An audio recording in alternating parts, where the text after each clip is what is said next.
Hello everyone and welcome to my YouTube channel mind mapping GK. So guys, आज मैं आपके लिए science GK का पार्ट 1 वीडियो लेकर आया हूं। मैं आपको हर पार्ट में जनरल साइंस के मोस्ट इंपॉर्टेंट क्वेश्चंस करवा रहा हूं। गाइस, ये क्वेश्चंस इतने ज्यादा इंपॉर्टेंट है, अगर आप किसी भी एग्जाम की तैयारी कर रहे हो तो ये वीडियो आपके लिए काफी ज्यादा यूजफुल रहने वाला है। तो चलिए स्टार्ट करते हैं फर्स्ट क्वेश्चन से।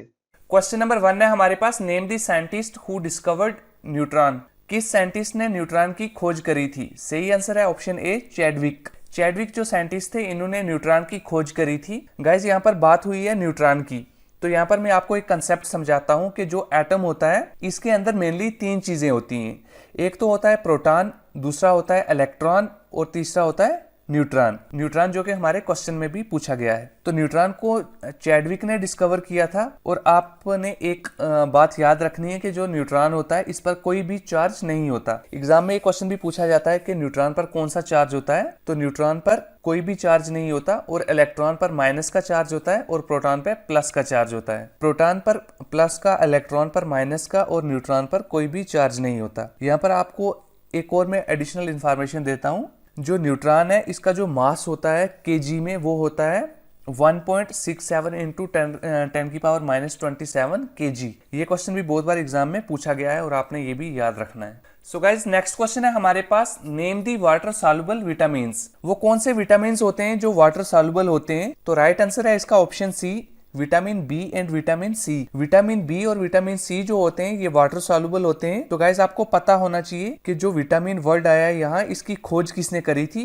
तो सी फंक ने डिस्कवर किया था विटामिन को। विटामिन की मेनली 2 टाइप्स होती हैं, एक वाटर सॉल्युबल विटामिन और दूसरे fat soluble vitamin. Water soluble vitamin कौन से होते हैं? तो आपको याद रखना है वर्ड बी एंड सी, यानी जो विटामिन बी और विटामिन सी होते हैं ये वाटर सॉल्युबल होते हैं।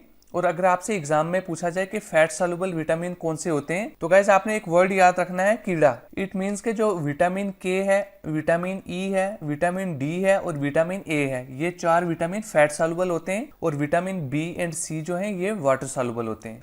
क्वेश्चन नंबर 3 है हमारे पास, the image found by a dash mirror is generally real and inverted. Right answer है option C, concave mirror. Concave mirror में इमेज की फॉर्मेशन रियल एंड इन्वर्टेड होती है। गाइस, आपको एक बात हमेशा याद रखनी है कि जो मिरर होते हैं वो 2 टाइप्स के होते हैं। एक होता है कनकेव मिरर और दूसरा होता है कन्वेक्स मिरर। मैंने आपको अभी बताया कि जो कनकेव मिरर होता है इसमें इमेज की फॉर्मेशन रियल एंड इन्वर्टेड होती है। अगर आपसे एग्जाम में पूछा जाए कि कन्वेक्स मिरर में इमेज की फॉर्मेशन कैसी होती है, तो आपका आंसर होगा वर्चुअल एंड इरेक्ट। एक और क्वेश्चन अक्सर एग्जाम में पूछा जाता है कि जो शेविंग मिरर होता है इसमें किस मिरर का यूज होता है, तो आपका आंसर होगा शेविंग मिरर में कनकेव मिरर का यूज होता है। इसलिए जो शेविंग मिरर में जो इमेज शो होती है वो रियल और इन्वर्टेड होती है।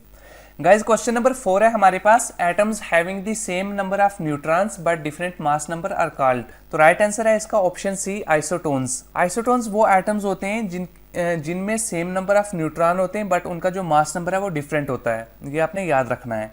इसके अलावा एक और होता है आइसोटोप्स। आइसोटोप्स का भी आपको पता होना चाहिए इसकी डेफिनेशन का। Atoms of an element having same atomic number but different mass number. जिन एलिमेंट्स का एटॉमिक नंबर सेम होता है और मास नंबर डिफरेंट होता है उन्हें आइसोटोप कहा जाता है। इसके अलावा एक और है जिसे आइसोबार कहते हैं। आइसोबार जो है ये आइसोटोप्स का उल्टा है, यानी इसका जो एटॉमिक नंबर है वो डिफरेंट होता है बट जो मास नंबर है वो सेम होता है। और थर्ड वाला जो मैंने आपको ऑलरेडी पढ़ा दिया, आइसोटोन्स। आइसोटोन्स में सेम नंबर ऑफ न्यूट्रॉन होते हैं बट डिफरेंट मास नंबर होता है। सो गाइज, ये बहुत ही इंपॉर्टेंट कंसेप्ट है। ये तीनों डेफिनेशंस आपको याद होनी चाहिए। ये बहुत बार एग्जाम में ये क्वेश्चन रिपीट हो चुके हैं। नेक्स्ट क्वेश्चन है हमारे पास, what is the escape velocity of earth. Earth का जो एस्केप वेलोसिटी है वो कितना होता है? राइट आंसर है option C, 11.2 kilometre per second. 11.2 kilometre per second जो है ये अर्थ का एस्केप वेलोसिटी होता है। तो गाइस, अगर हम बात करें एस्केप वेलोसिटी की, तो एस्केप वेलोसिटी वो वेलोसिटी होती है अगर हम इस वेलोसिटी से किसी भी ऑब्जेक्ट को स्पेस में भेजेंगे तो वो कभी अर्थ पर वापस नहीं आएगा। और डेफिनेशन में भी मैंने यही लिखा है। गाइस, अगर आपको मेरा पढ़ाया हुआ समझ में आ रहा है, वीडियो अच्छा लग रहा है, कंटेंट पसंद आ रहा है, तो वीडियो को लाइक करें। नेक्स्ट क्वेश्चन है हमारे पास, when a barometer reading dip suddenly it is an indication of dash. Right answer है इसका ऑप्शन सी, स्टॉर्म। क्वेश्चन ये कह रहा है कि जो बैरोमीटर होता है, सबसे पहले मैं आपको बता दूं बैरोमीटर क्या होता है। बैरोमीटर एक साइंटिफिक इंस्ट्रूमेंट है। इसका बेसिकली यूज होता है एटमॉस्फेरिक प्रेशर को मेजर करने के लिए। अब क्वेश्चन पर आते हैं। क्वेश्चन में ये पूछा गया है कि अगर बैरोमीटर की रीडिंग सडनली नीचे को आए तो वो किस चीज का इंडिकेशन है। तो सही आंसर है इसका ऑप्शन सी, स्टॉर्म का, यानी तूफान आने का इंडिकेट कर रहा है बैरोमीटर। नेक्स्ट क्वेश्चन है हमारे पास, name the scientist who discovered the phenomena of radioactivity. किस साइंटिस्ट ने रेडियो एक्टिविटी फिनोमेना को डिस्कवर किया था। राइट आंसर है इसका option D, Henri Becquerel. Henri Becquerel जो साइंटिस्ट हैं, इन्होंने रेडियो एक्टिविटी के फिनोमेना को डिस्कवर किया था। गाइज यहाँ पर एक वर्ड आया है रेडियो एक्टिविटी, तो आपको पता होना चाहिए कि रेडियो एक्टिविटी क्या होता है। रेडियो एक्टिविटी एक स्पॉन्टेनियस प्रोसेस है। इसमें जो इमिशन होते हैं अल्फा पार्टिकल, बीटा पार्टिकल और गामा पार्टिकल के होते हैं, और इस फिनोमेना को हेनरी बैक्यूरेल ने डिस्कवर किया था। और अगर आपसे एग्जाम में ये पूछा जाए कि रेडियो एक्टिविटी की एसआई यूनिट क्या होती है, तो फ्रेंड्स जो बैक्यूरेल है ये रेडियो एक्टिविटी की एसआई यूनिट होती है, ये आपने याद रखना है। और नॉन एसआई यूनिट जो होता है वो क्यूरी होता है। दोनों क्वेश्चन एग्जाम में पूछे गए हैं। अगर एसआई यूनिट पूछा गया हो तो बैक्यूरेल है, अगर नॉन एसआई यूनिट पूछा गया हो तो क्यूरी है।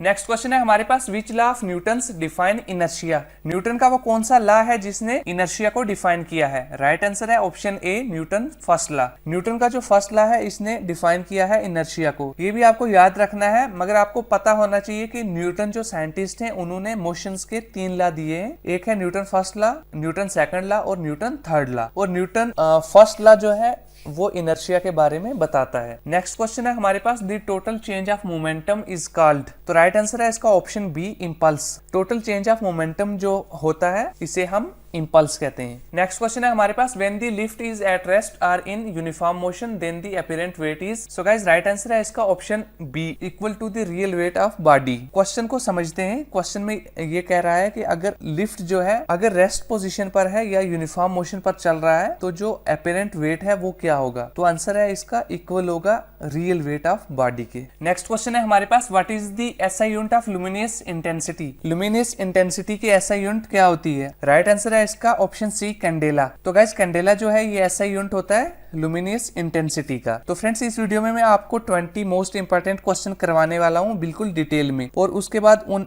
20 क्वेश्चंस का रिवीजन भी। सभी क्वेश्चन आपको वीडियो के अंदर ही हमेशा के लिए याद होने वाले हैं। वीडियो को लास्ट तक देखते रहिए। और गाइस अगर आपने अभी तक वीडियो को लाइक नहीं किया है तो वीडियो को लाइक कर दें। नेक्स्ट क्वेश्चन है हमारे पास, optical fibre mainly used in communication is based on which principle. So guys right answer है इसका option D, total internal reflection. Fibre optic जो कि हम कम्युनिकेशन में यूज करते हैं ये टोटल इंटरनल रिफ्लेक्शन प्रिंसिपल पर वर्क करता है। नेक्स्ट क्वेश्चन है हमारे पास, what is the correct relation between frequency and time period. Frequency और टाइम पीरियड में करेक्ट रिलेशन क्या होता है। राइट आंसर है इसका ऑप्शन बी, इनवर्सली प्रोपोर्शनल होते हैं। सो गाइस फ्रीक्वेंसी जो है इसको हम एफ से लिखते हैं और जो टाइम पीरियड है इसको हम टी से लिखते हैं। तो हमारा आंसर क्या हुआ कि जो फ्रीक्वेंसी होता है और जो टाइम पीरियड होता है ये आपस में इनवर्सली प्रोपोर्शनल होते हैं, और इसको हम लिखेंगे f is equal to 1/t। यहाँ f जो है ये फ्रीक्वेंसी है और t जो है ये टाइम है। यहाँ पर दोनों आपस में इनवर्सली प्रोपोर्शनल हुए। f is equal to 1/t,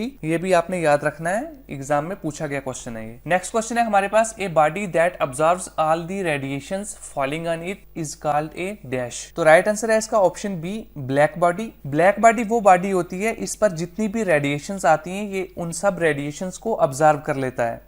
so guys मैं आपको एक एग्जांपल देता हूँ। आप सबने कभी ना कभी एक्सपीरियंस किया होगा कि जो ब्लैक क्लॉथ्स होते हैं, अगर आपने गर्मी के मौसम में कभी ब्लैक क्लॉथ्स पहने हैं तो आपको याद होगा कि आपको बहुत ज्यादा गर्मी लगती है। इसका रीजन यही है कि जो ब्लैक बॉडी है वो सभी रेडिएशंस को अपने अंदर ऑब्जर्व कर लेता है। नेक्स्ट क्वेश्चन है हमारे पास, the resistance of an ideal ammeter is.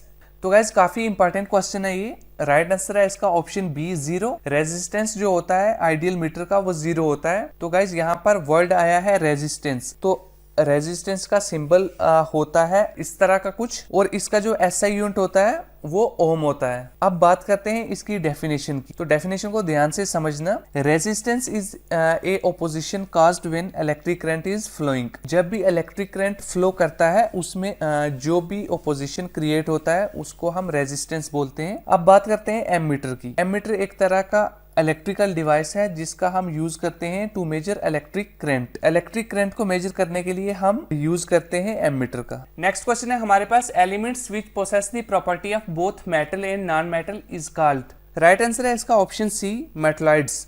Question में पूछा गया है कि ऐसे एलिमेंट्स जो मेटल और नॉन मेटल दोनों की प्रॉपर्टी शो करते हैं उनको हम क्या बोलते हैं।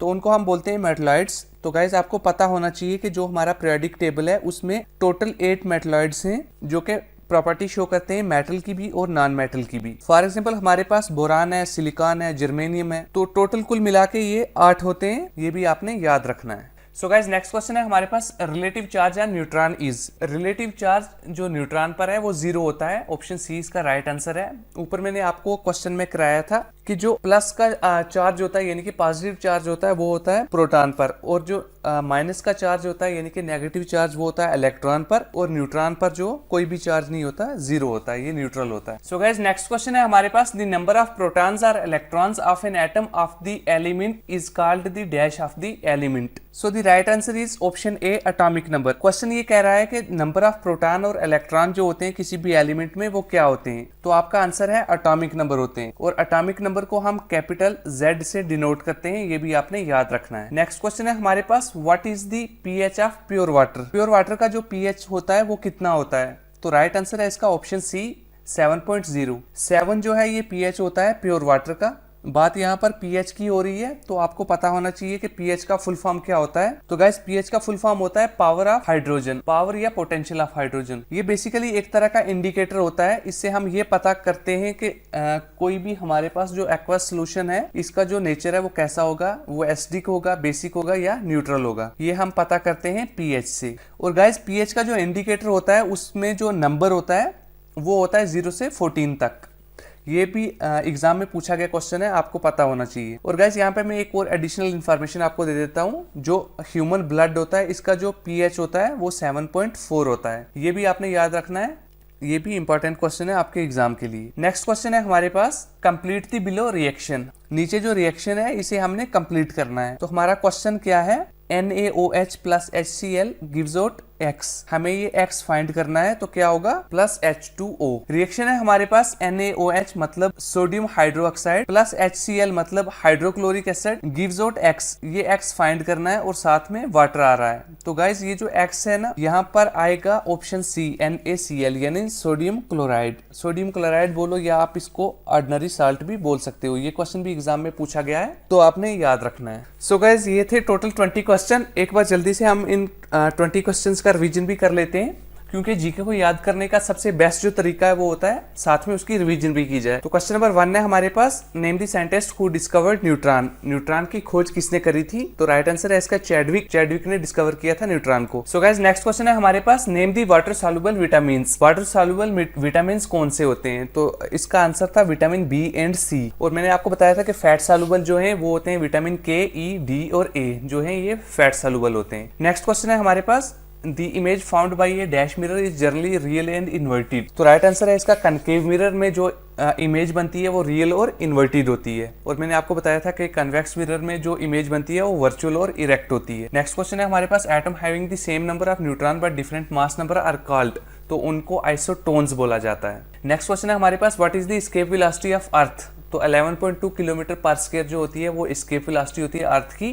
तो यहाँ पर मैंने आपको बताया था कि एस्केप वेलोसिटी उस वेलोसिटी को कहते हैं कि जिस वेलोसिटी से हम किसी भी चीज को स्पेस में भेजें और वो वापस अर्थ पे ना आए। नेक्स्ट क्वेश्चन है हमारे पास, when a barometer reading dip suddenly it is an indication of dash.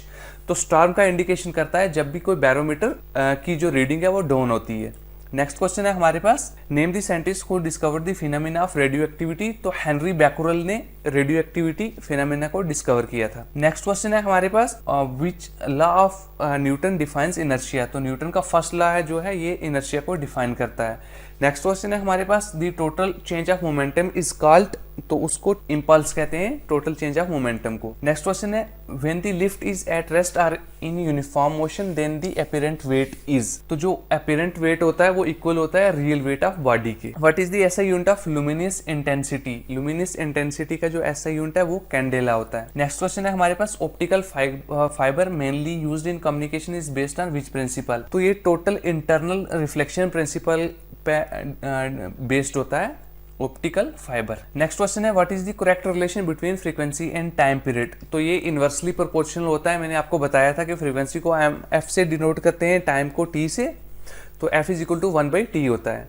Next question है हमारे पास, a body that observes all the radiation falling on it is called. तो ब्लैक बॉडी होती है। क्वेश्चन नंबर 15 है, the resistance of an ideal ammeter is 0 होता है। Ideal ammeter का रेजिस्टेंस आइडियल एमीटर का 0 होता है। नेक्स्ट क्वेश्चन है हमारे पास, element which possess the property of metal and non metal is called. तो मेटलॉइड्स होते हैं, मैंने आपको बताया था कि टोटल 8 मेटलॉइड्स होते हैं हमारे पीरियोडिक टेबल के अंदर, जैसे बोरान, सिलिकॉन, जर्मेनियम, कुल मिला के ये 8 होते हैं। नेक्स्ट क्वेश्चन है हमारे पास, relative charge on neutron is. तो 0 होता है, मैंने आपको बताया था कि प्रोटॉन पे पॉजिटिव होता है और इलेक्ट्रॉन पे नेगेटिव होता है। नेक्स्ट क्वेश्चन है हमारे पास, द नंबर ऑफ प्रोटॉन और electron of an atom of the element is called the dash of the element.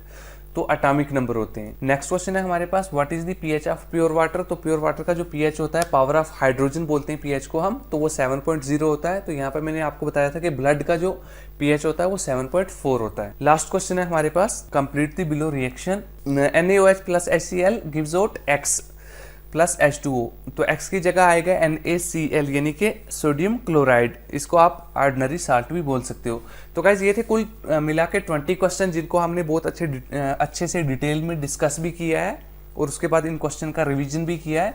तो गाइज अगर आपको वीडियो अच्छा लगा है तो वीडियो को लाइक करें, अगर आपने अभी तक वीडियो को लाइक नहीं किया है तो गाइज, और चैनल को सब्सक्राइब करें और साथ में बेल आइकन को भी प्रेस करें, क्योंकि बेल आइकन से ही आपको नए वीडियो की नोटिफिकेशन मिलने वाली है।